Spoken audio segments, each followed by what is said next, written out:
What the hell? No, I'm just joking. Welcome back to Focus on Arts. And today we have with us local artist, one of my best friends, Jack Savage. And Jack, we were just talking about before the break about this writer block that you have. And I've experienced a little bit of that. Let's talk about it. Well, you get to the point in the story where you're not quite as wound up. You and I have talked about this in terms of storytelling. A lot of people work from outlines and know pretty much what's going to happen when they start. You and I don't do that. I like the enjoyment as a writer that many people like as a reader. That is to say, when my character walks down to the end of the block, I don't know if he's going left, right, or going to get hit by a car. Exactly. I enjoy that, and I enjoy going with that. So I've had a complicated mystery, and I just got to the point where it wasn't interesting me anymore, and I put it away, and I figured I'd go back to it, and you know, I've tried to set goals of time. Oh, I'm going to finish it in 3 months. You can't do it. Yeah. It's not working. So I've written quite a few short stories in the meantime. Okay, so you have continued writing. Yeah. Okay. I do know exactly what you mean, and we do differ from a lot of artists on this, and I think that some people actually frown on this type of writing or look down at it.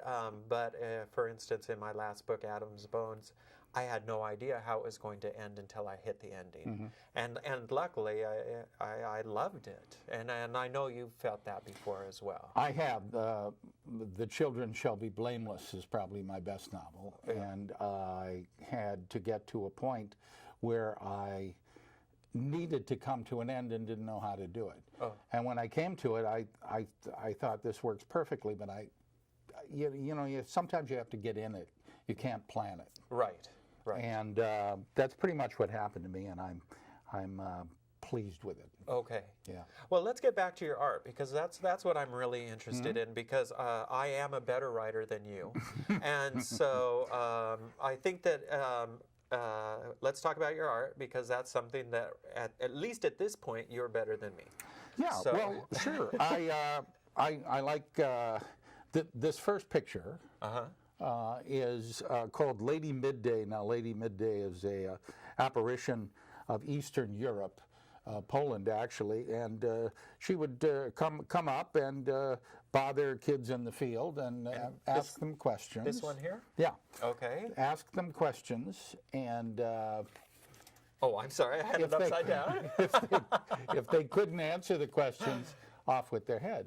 Oh, well, that's... Yeah, so I kind of like that one. Okay. Yeah, and then Teen Tiger is just a lot of fun. Okay. And what first of all, what medium is this done? Now that's acrylic. Okay, this is acrylic. And I have to tell you that I'm so old. I was back before there was acrylic. There was oil, but it takes so long to dry, and it was just a little harder to work with. And so I stayed away from it for years. Acrylic is perfect. Right. Paint it one day, scan it in your computer the next. Right. Now, I do know that I've read that a lot of people believe that you can get more, better color variation with oil. But do you think that's true? I don't know, because I haven't done a comparison myself. Okay. It wouldn't surprise me.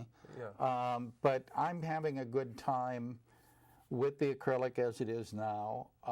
I'm not locked into things. I'm not afraid to change. Right. I remember going to a museum years ago, and it was the Walter Keane Museum up in San Francisco, and they used to do these pictures of children and with these big expressive eyes.